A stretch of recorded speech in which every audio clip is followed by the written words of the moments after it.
Sungguh besar pengorbananmu bagiku, terlalu dalam.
Saudara yang terkasih dalam Tuhan, sebelum kita akan merenungkan satu bagian dari firman Tuhan, mari kita terlebih dahulu meminta pimpinan Tuhan supaya kita mengerti firman Tuhan yang akan kita renungkan bersama. Mari kita bersatu dalam doa. Bapa Surgawi, Bapa yang mengasihi kami, mengucap syukur untuk pemeliharaan Tuhan sepanjang kehidupan kami. Dan dalam kesempatan ini, biarlah kami boleh merenungkan firman Tuhan. Dan kami ingin pimpinan Roh Kudus turun atas kami, dan kami boleh memahami apa isi dari firman Tuhan dan apa yang ingin Tuhan sampaikan kepada kami pada pagi hari ini. Dalam nama Tuhan Yesus kami berdoa. Amin. Saudara, menjadi menarik kalau kita membaca dalam Injil Matius pasal yang keempat. Diceritakan bahwa setelah 40 hari, 40 malam Yesus berpuasa. Kemudian iblis melihat ada satu kelemahan jasmani yang terlihat di sana. Dan kemudian iblis pun berusaha untuk mencobai Yesus. Dan ternyata iblis pun juga tidak berhasil mencobainya. Singkat cerita, kemudian Yesus akhirnya mulai pelayanannya untuk menyelamatkan umat manusia. Dan kalau kita terus membaca, yang menarik adalah ketika Yesus mengajak Simon Petrus dan Andreas untuk melakukan pekerjaan Allah.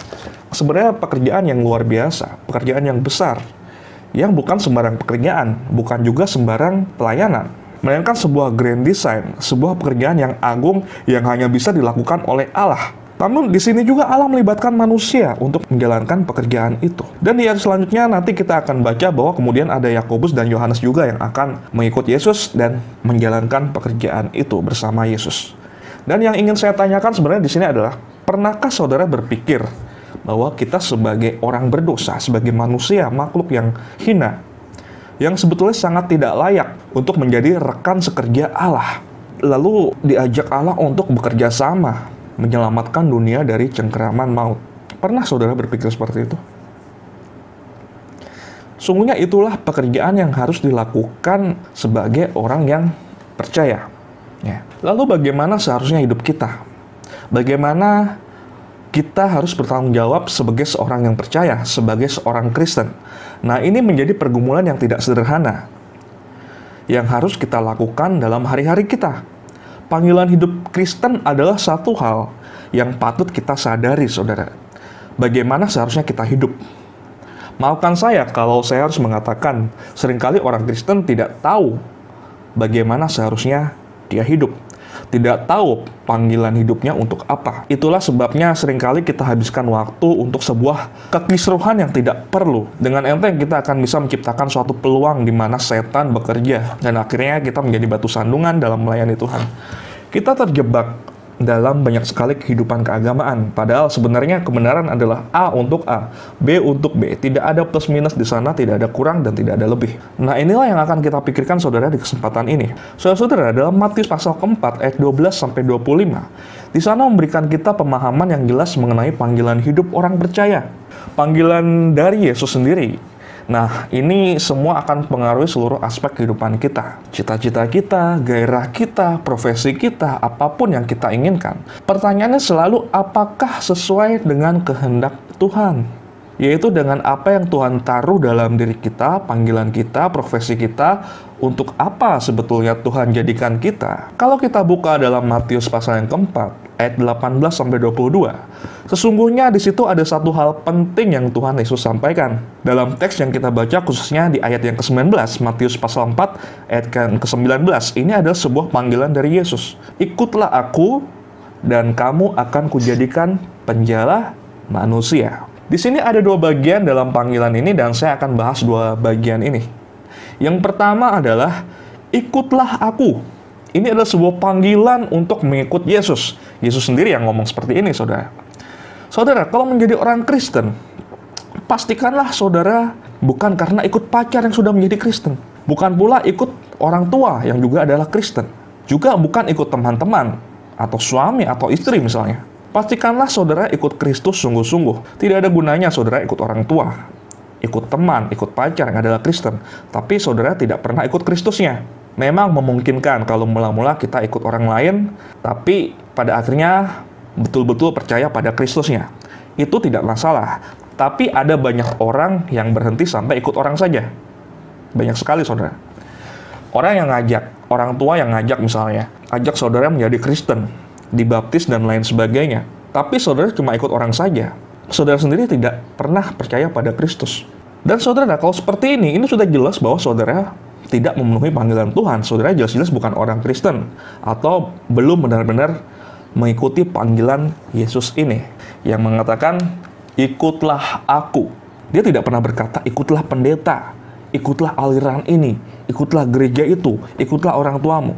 Tapi dia berkata, ikutlah aku. Pastikan saat ini saudara sudah benar-benar mengikut Yesus. Saudara mengikut Yesus itu mencakup beberapa hal. Pertama, jelas saudara harus percaya kepada Yesus sebagai Tuhan dan Juru Selamat. Tidak masuk akal saudara kalau ikut dia tapi nggak percaya dia. Jadi syarat ikut sudah pasti percaya, dan itu adalah hal yang pertama yang saudara harus lakukan. Hanya sekedar dibaptis, rajin ke gereja, bahkan rajin pelayanan, tapi hati saudara sebelumnya belum percaya kepada Tuhan Yesus yang adalah Tuhan dan Juru Selamat saudara. Pada kondisi ini, saudara bukan pengikut Kristus. Kalau saudara percaya Yesus sebagai dokter misalkan, sebagai penyembuh, sebagai tabib, pemberi berkat, membuat mujizat, memberi kekayaan, dan lain sebagainya, tetapi tidak sebagai Juru Selamat dan Tuhan, itu sama saja saudara. Saudara bukan pengikut Kristus. Bukannya tidak boleh percaya dia sebagai dokter, bukannya tidak boleh percaya bahwa dia pemberi berkat, pembuat mujizat. Kalau pemberi kekayaan itu sepertinya agak nyeleneh ya saudara. Sekalipun dia bisa memberi kekayaan, tapi kalau percayanya hanya itu, bukan sebagai Tuhan dan Juru Selamat, itu bukan ikut Kristus. Jadi ini adalah hal yang utama yang kita harus bisa mengerti. Selanjutnya saudara, menjadi pengikut Yesus, poin yang kedua adalah belajar firman Tuhan. Kalau sudah perhatikan, banyak orang, bahkan bukan jemaat, tapi pendeta ada yang mengatakan, nggak perlu belajar firman Tuhan terlalu dalam lah. Yang perlu itu kita jalankan. Saya mikir ya, karena kalimat ini adalah kalimat yang tidak menggunakan logika sebetulnya. Bagaimana kita bisa menjalankan kalau kita ngerti saja belum? Ya, kalau ngerti saja belum, apalagi kalau salah ngerti. Kita kira kita berbuat baik dan menaati Tuhan. Padahal sebetulnya kita sedang mentaati setan. Jadi pengertian itu mutlak mendahului ketaatan. Kalau nggak ngerti ya nggak bisa taat. Salah taat bisa jadi dia salah ngerti. Dan ini sebenarnya adalah premis yang sangat sederhana, saudara. Saudara, untuk bisa tahu apa yang Tuhan mau, kita mesti belajar firman, baru kita ngerti. Baru kemudian kita mentaati. Baru kita kemudian bisa ikut dia dengan benar. Nah, sekarang bagaimana dengan sikap saudara belajar firman Tuhan? Membaca Alkitab seluruhnya misalnya. Sudah dilakukan atau belum?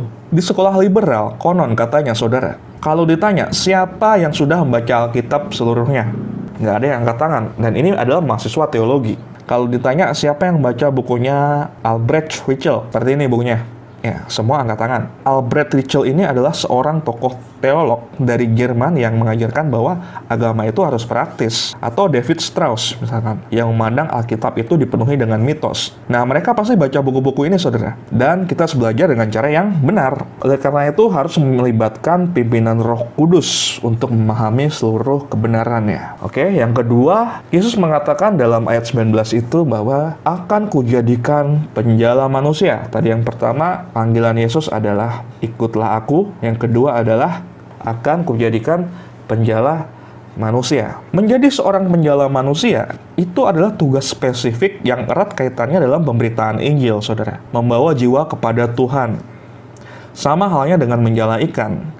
Ikan itu ditangkap, kemudian diproses demikian rupa. Begitu juga dengan menjala manusia. Mendapatkan jiwa, diproses, dan menjadi pengikut Kristus. Namun apa sebenarnya maksud dari ucapan Yesus ini? Mengapa ia memakai istilah penjala manusia? Saudara, menjadi penjala ikan dan menjadi penjala manusia, rupanya ada suatu kesamaan di sana. Seorang penjala ikan tidak akan pernah menunggu ikannya datang sendiri. Sebaliknya, dia harus datang ke tempat di mana kira-kira ikan itu berada dalam satu area tertentu dalam satu wilayah. Lalu sang penjala memberikan jala, menebarkan jala untuk mendapatkan ikan-ikan tersebut. Demikian juga penjala manusia, saudara. Kita nggak bisa mengharapkan orang-orang untuk datang sendiri kepada kita, untuk kita tangkap dan kita bawa kepada Tuhan. Tidak bisa. Tetapi kita harus datang kepada orang itu. Jangan nunggu dia datang ke kita. Kita tidak bisa hanya menunggu orang-orang datang memenuhi gereja dengan sendirinya, tanpa kita harus mencari jiwa. Nah, itulah fungsi gereja yang sesungguhnya. PI itu adalah tugas utama gereja, bukan program. Ingat baik-baik ya. Pengabaran Injil adalah tugas utama gereja, dan itu bukan program gereja. Itu adalah tugas utama. Paham? Oke. Saudara, menjadi penjala ikan adalah profesi yang sebetulnya memerlukan keberanian. Di Danau Galilea, danau di mana Simon dan Yakobus sering menjala ikan, itu merupakan danau yang sering terjadi angin ribut, bahkan datang secara tiba-tiba, secara mendadak gitu, tanpa ada satu tanda-tanda alam tertentu. Dan itu bisa saudara baca dalam Matius pasal 8 ayat 24. Ya. Jadi penjala ikan di sana itu sering mempertaruhkan nyawa menghadapi resiko yang sangat besar. Demikian juga kita yang menjadi penjala manusia. Banyak resiko yang akan kita hadapi. Tapi kita harus tetap berani dalam memberitakan Injil, saudara. Maka dari itu, kita harus beritakan Injil dengan penuh hikmat dan minta pimpinan Tuhan. Kadang dalam Alkitab itu banyak kita jumpai istilah yang eksklusif mengenai pengikut Yesus. Ya. Jadi kadang-kadang disebut sebagai penjala manusia. Ada waktunya disebutkan sebagai pohon ara. Ada waktunya disebutkan sebagai garam, sebagai terang. Atau kadang-kadang juga bisa disebutkan sebagai prajurit. Nah, ini adalah berbagai macam istilah lain yang maknanya eksklusif. Ya, sama halnya seperti murid-murid yang pertama yang dipanggil untuk mengikut Tuhan. Tuhan tahu profesi mereka, saudara. Maka Tuhan memanggil mereka dengan istilah yang mereka bisa pahami. Begitu juga dengan kita. Tuhan ingin kita memakai setiap profesi dan talenta kita untuk menjadi seperti jala bagi orang lain. Ya. Saudara, mengikut Yesus berarti bersedia untuk menyatukan diri dengannya, memahami visinya sebagai penjala manusia, serta menyelesaikan pekerjaannya. Maka dari itu kita harus mengevaluasi, saudara, apakah seluruh kegiatan kita, pekerjaan kita, profesi kita pakai untuk menjadi jala bagi orang lain untuk pekerjaan Tuhan, atau hanya untuk kepentingan kita sendiri. Jika yang saudara lakukan itu adalah untuk kepentingan saudara sendiri, maka saudara belum benar-benar memenuhi panggilan Tuhan.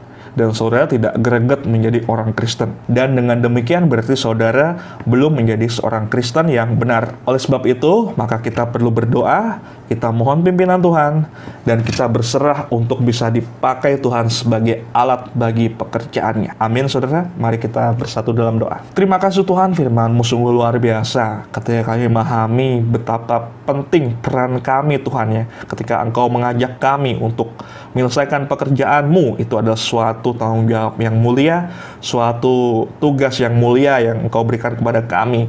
Dan berikan kami semangat, berikan kami dorongan untuk terus bekerja untuk kemuliaan Tuhan saja.